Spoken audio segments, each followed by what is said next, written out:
Probably would help if the volume was on. Hi, it's Tech Thursday. I'm Cassie. And I'm Nicole.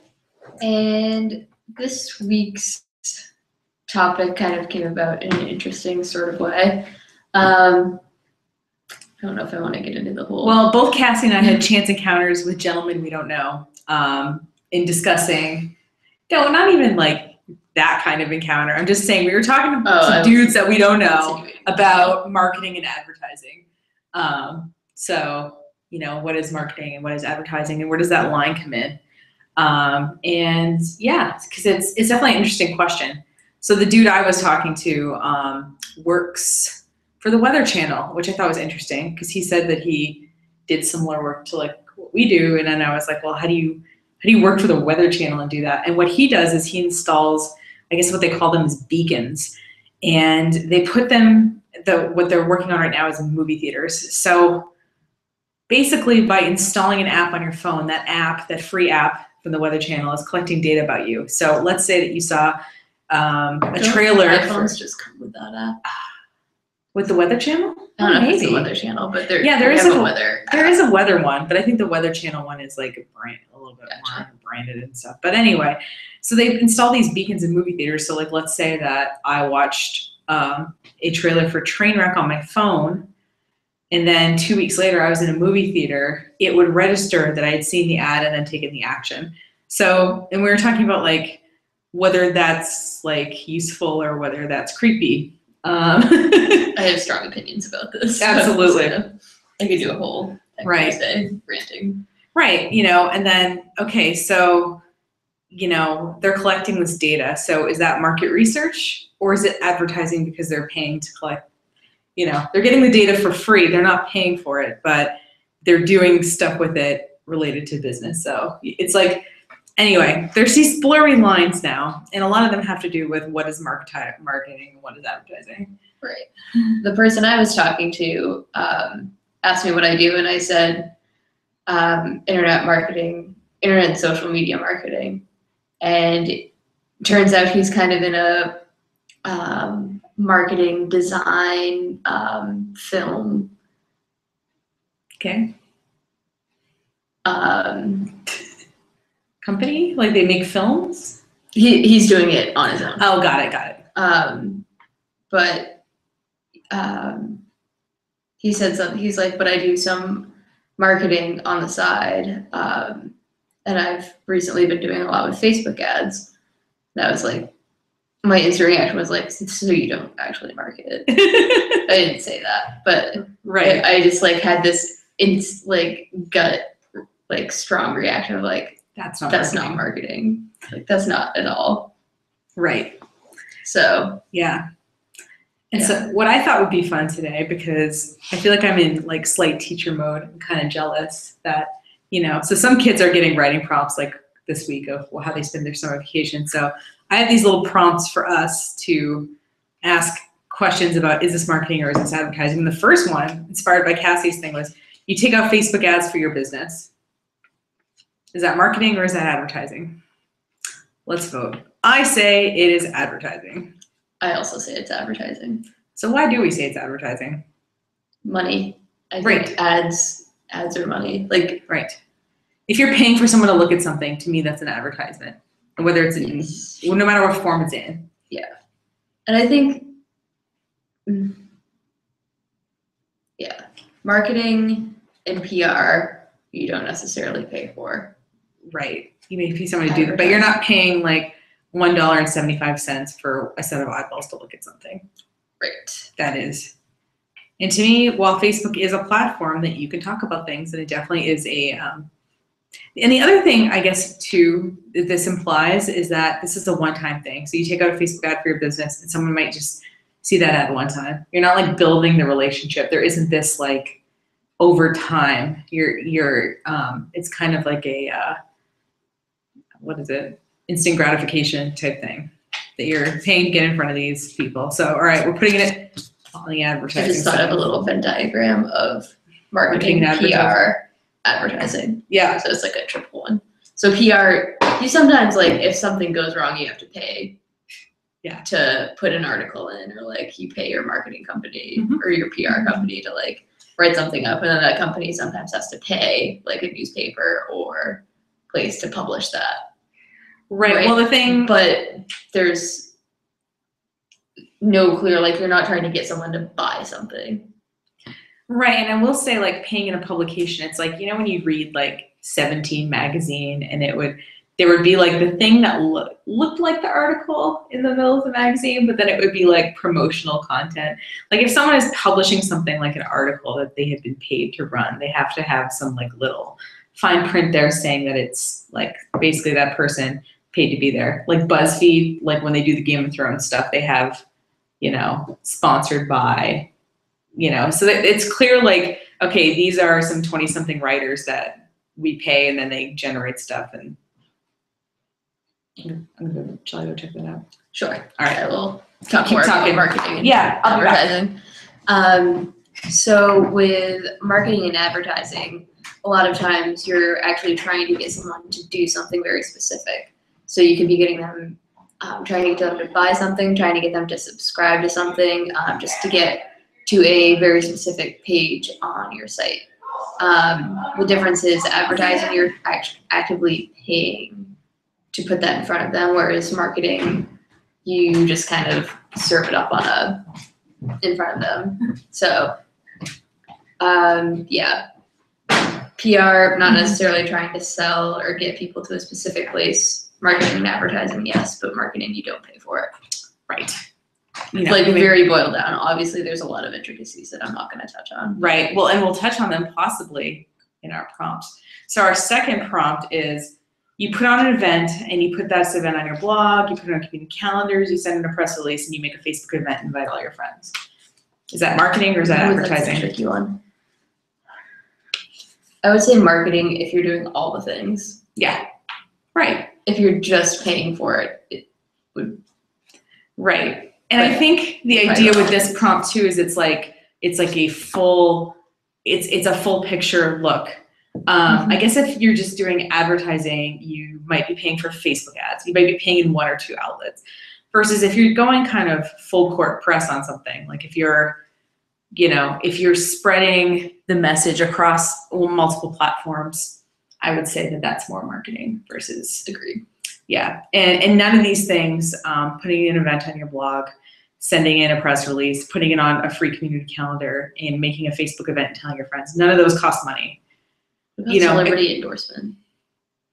Oh, if you paid a celebrity. I'm just thinking of like really big companies, like yeah, right. Like on Parks and Rec, they have Detlef Shrimp coming to like promote something. I feel like we should find a Parks and Rec example for each one of these. Just kidding. That would be a lot of pressure.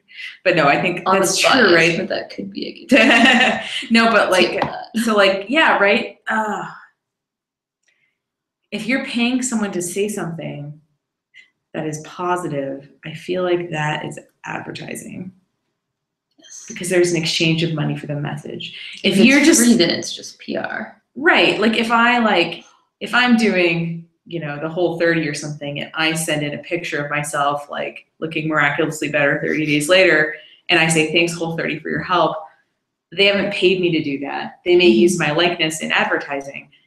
They may use that. That's a good example, right? Like user-generated content, right? Which I've been seeing a lot go by. Yeah. So if someone, versus if they're paying some fitness model to say how great it is, right? So in one case, stuff from people that's free, to me would be more marketing, and collecting that and sort of distributing that. And to me, paying, who's the Parks and Rec person? What's that? The basketball player. Right. Detlef. So paying someone to say something nice about your product, to me, that would be advertising.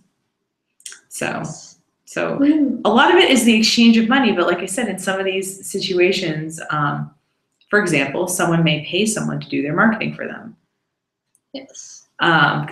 But in terms of what you're paying for time and effort, and you're paying that same amount whether 10,000 people see it or whether 100,000 people see it. If someone's doing a good job or something gets picked up, you're not paying any more for that. Whereas an ad, you're paying more people to see it.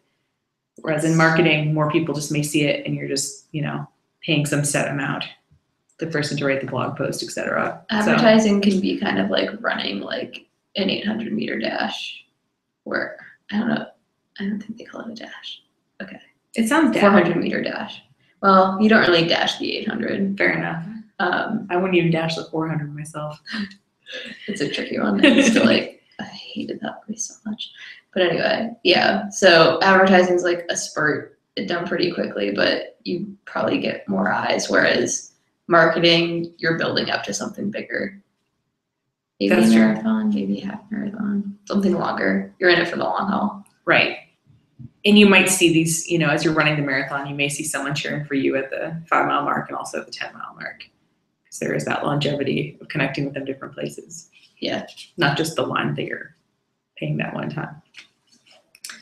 All right. So adding on my example here is you get an event sponsor who co-promotes the event with you. So you're both, now this could go either way, depending on what that co-sponsor was doing. So let's do a fun scenario. Let's say there was, I don't know, a chocolate festival and we sponsored it, and then a local, and Black Dinah Chocolates was the co-sponsor. Yeah, I know, I'm aiming high here. For those of you who don't know, they're a local chocolate maker and their stuff is really good. So, because we like to think that we're high end like that. So if on my end, I'm doing the Facebook event, I'm writing a blog post, I'm emailing all the subscribers to let them know this event is going on. And on their end, they're taking out, paid advertisement in, say, a newspaper or a television station or something like that. So oftentimes, marketing and advertising are used together, which can further blur the line. Right. Yeah. I don't know what that was. Yeah. It's very rare that if you're going to do something, you're going to be like, yeah, I'm going to take out one Facebook ad and be done with it. You're probably going to look at it in a more holistic way. And some of the stuff you do is going to be paying for eyeballs, and some of the stuff you do is going to be, a little bit more general. Yeah. I guess the point would be don't put all your eggs in one basket. No, ever. Yeah. Especially with advertising. Don't just rely on Facebook ads. Right. Because the other thing too is stuff changes. I just, I always think back to my friend who had the blog. So she had a blog and she had advertising on the blog. And so she was making like 11 to 13 grand a year off of display ads on her blog.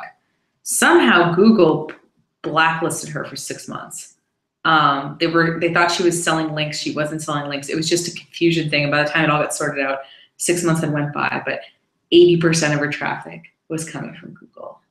So her revenue that year totally tanked because, when someone would do a search, she wasn't showing up in Google, which is like a pretty big deal when you're relying on that sort of thing. And when you're relying on strangers to get to your stuff to see ads that'll pay your bills.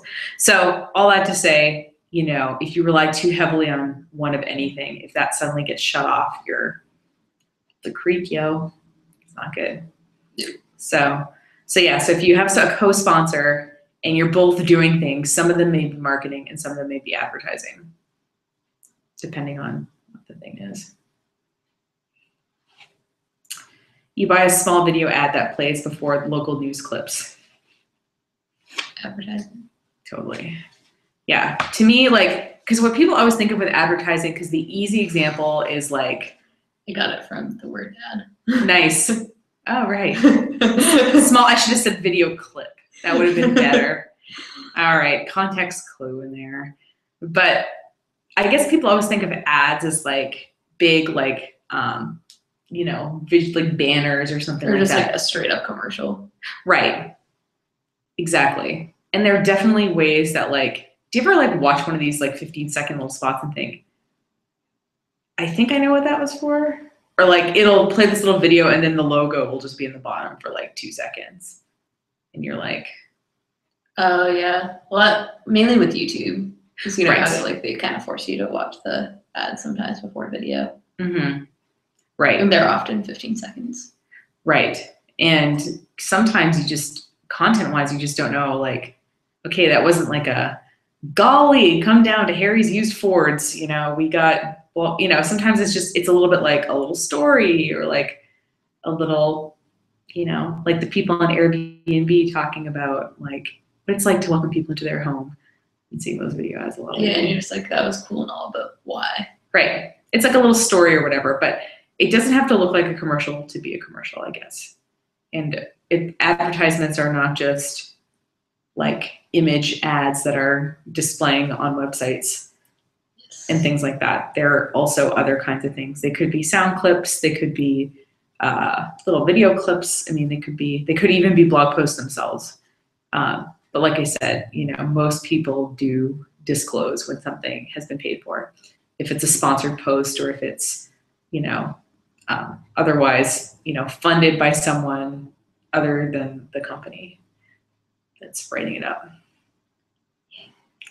Yeah. For some reason I'm thinking of billboards and I don't know why. Right. Well, no, I think that's what people think of. And then the online equivalent of that, and that's kind of how online advertising sort of started. But now it's a lot harder to tell. Like if you had to go through the day and count how many ads you saw, it would be really hard.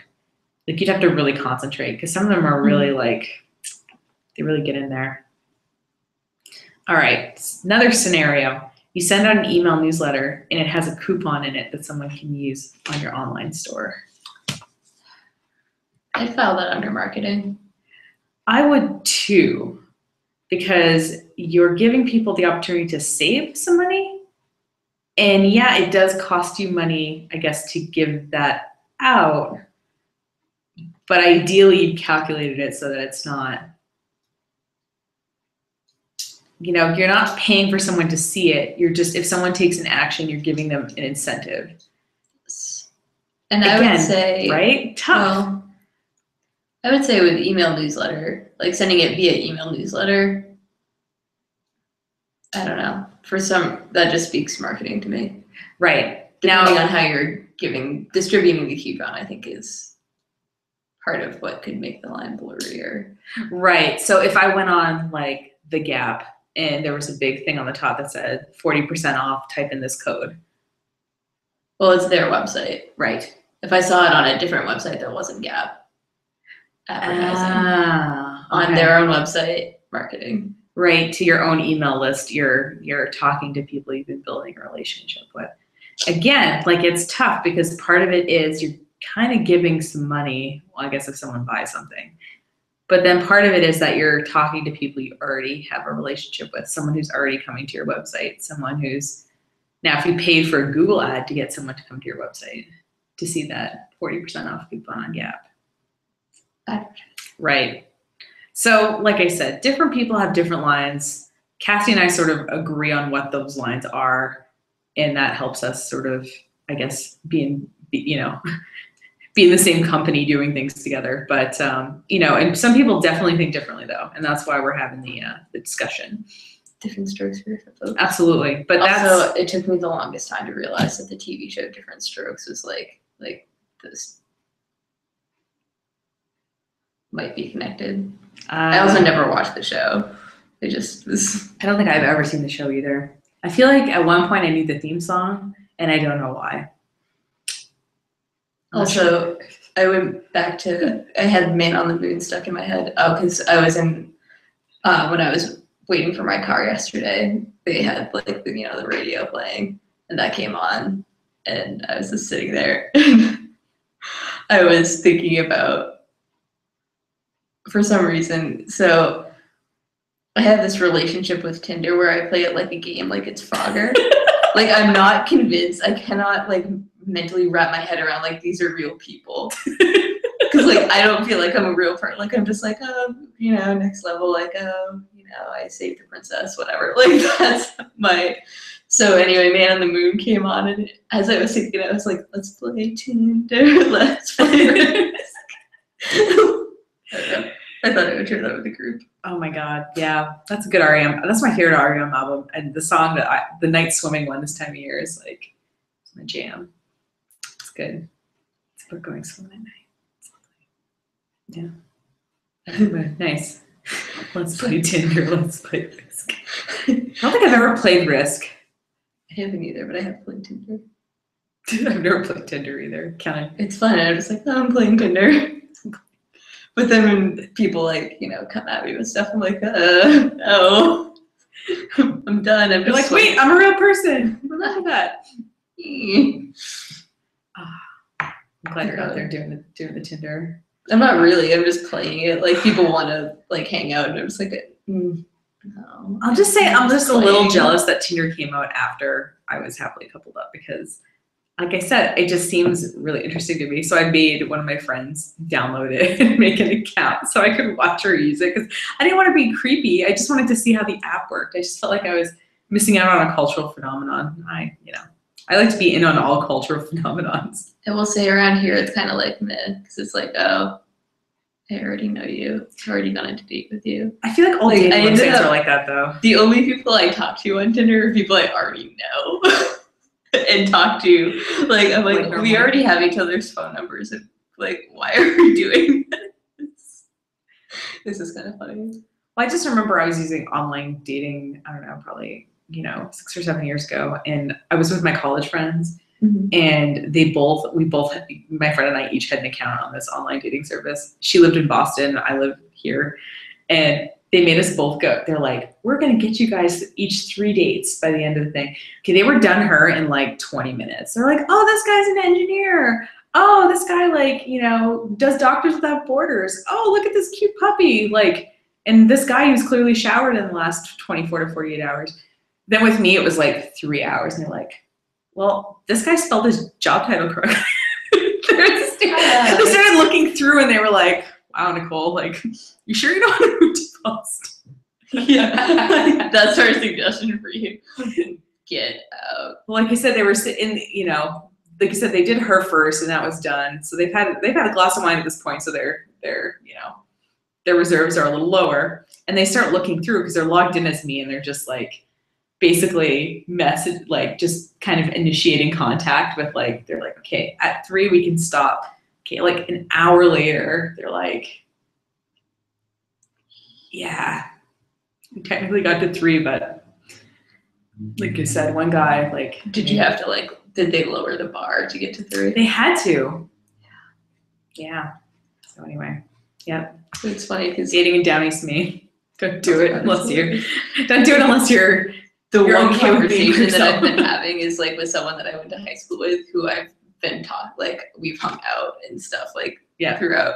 We're really good friends and it's just kind of a hilarious he sent me a message and it's totally facetious. It's just hey, sexy. I was like, oh hey. I was like, he said, what are you up to? And I was like, I said something stupid back. Tell me about it, stud. And it's just this absurd, we're just being over the top with our.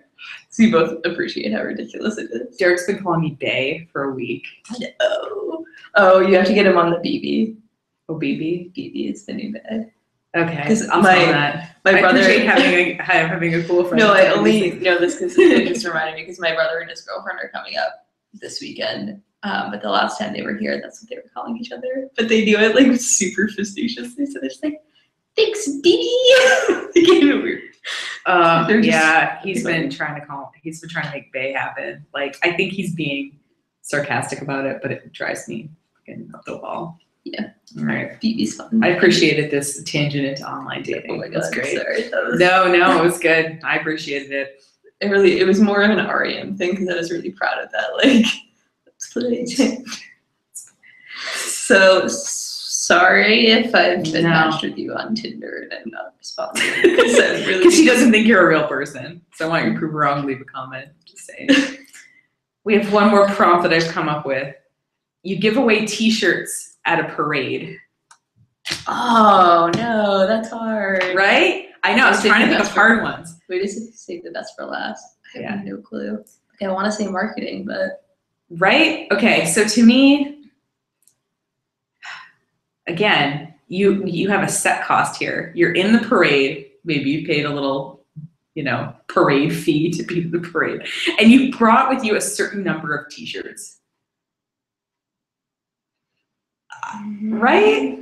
But then people are wearing it for you in theory, so then they're kind of But they got them for free. They didn't pay for the T-shirt, right? But you paid for the T-shirt. And you're definitely probably, so like it's one thing to pay for someone's time to write a newsletter, and it's another thing to have a physical object that you're giving to people. So this is a scenario lots of people are in, like they give away stuff. It's usually not as cool as a t-shirt. It's usually like, you know, something smaller, like a pen, you know, thumb drive or stress ball or something.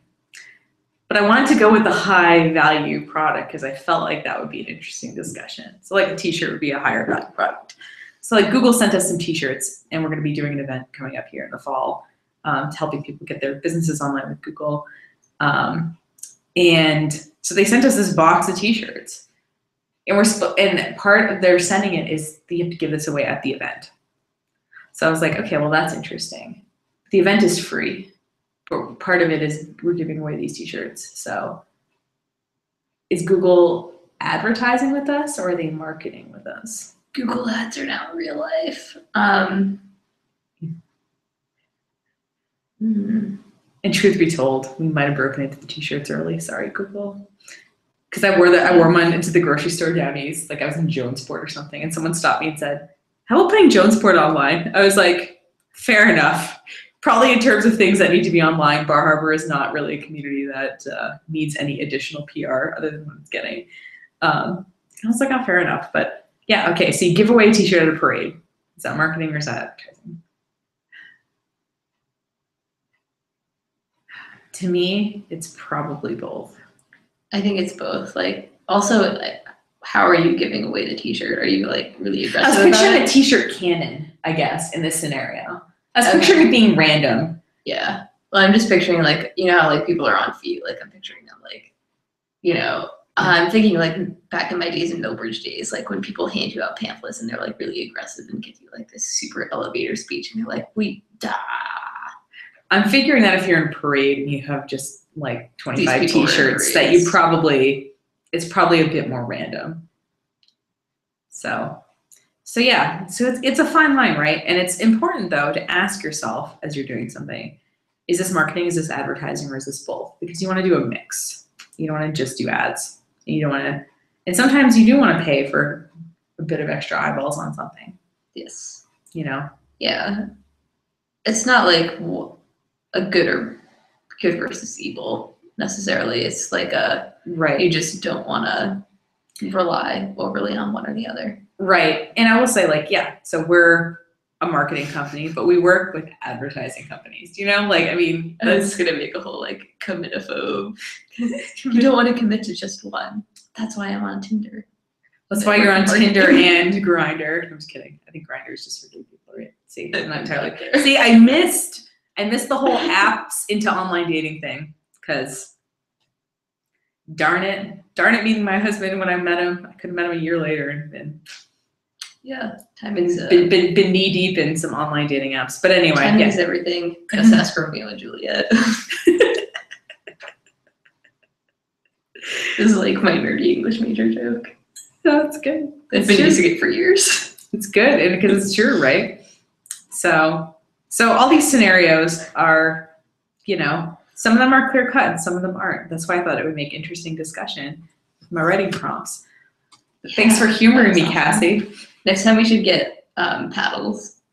Oh, like marketing or advertising. Okay, also, I have a thing with props. Like I love having. You know, that would have been good too. Yeah. All right. So next video, we'll have to figure out how we can incorporate some fun props into things. Props for the prompts. Thanks. Yeah. Like I said, I'm like a wannabe English teacher or something. My prompts. Like I said, I'm just jealous of the kids going back to school with their fresh office supplies. The smell of going into Staples was always super exciting to me. I just love new notebooks. I want all the supplies and sticky notes and notebooks and Sharpies that I will never use. Except I do still use the notebooks. But. Well, the first week I really tried with my handwriting to keep my handwriting everything was really neat. I wrote my name in the front of things. I mean, everything was all organized. Within a week, it was all gone to hell. But I always, that first week, had so much promise. My notebooks will be neat. My notebooks will only have one subject per notebook. I will not doodle in the margins. All my notes will be well taken. so well taken that when the cute guy next to me needs to use my notebook, I can give him my notes and feel very proud. They are organized, but not that I have not doodled. Not psychopath organized, but like just organized enough that he wants to borrow my notes every time that he's absent, which is probably a lot because I don't know. I like the bad boys. Yeah, totally. He's mysterious. What is he doing? We're in 5th grade and he's not here.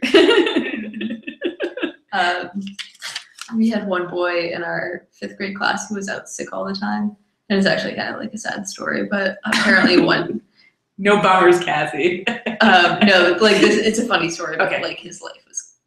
Anyway, sorry. This is turning into a fail tangent. But he lived like on the road right where our school was, and we went out. We were like, oh man, he's been missing for like 2 weeks now. He just hasn't been in school. Like he's just like riding this random Barbie Jeep down the road, just like chilling. We were like, dude, where have you been? Like you're not sick. You're just tooling around on a Barbie Jeep. And we were like 10. So I'm surprised I could hold it. I had a crush on him. That was my point. I had a crush on him. And I could never let him borrow my neat notes because I might have doodled his name at a heart. So I didn't want him to see that. Exactly. Yeah. I was more of a song lyric doodler because I didn't have any artistic talent. So I would write song lyrics and just kind of do scrolly things around them because I would incorporate people I had crushes on in my little story writing. Nice. I did a lot of story writing. Oh yeah. And we're gonna go on an adventure and fall in love while we thwart the bad guys. Nice. I appreciate you had some civic do good in your stories. Oh, they were all like, yeah. That's awesome. They were all fighting bad guys. Yeah. That I made up. Yeah. But anyway, thanks for going on this journey with us today. It's a journey. If you have any questions or topics you'd like us to discuss for Tech Thursday, we're very open. You can leave them as a comment on this video, or you can go to our website, breakingeveninc.com, go to contact, and you can send it to us privately if you have a deep burning question that you don't want associated with your name. We'll keep you anonymous if you want. Yeah. Anonymity.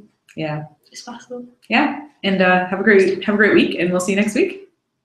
Bye. Bye.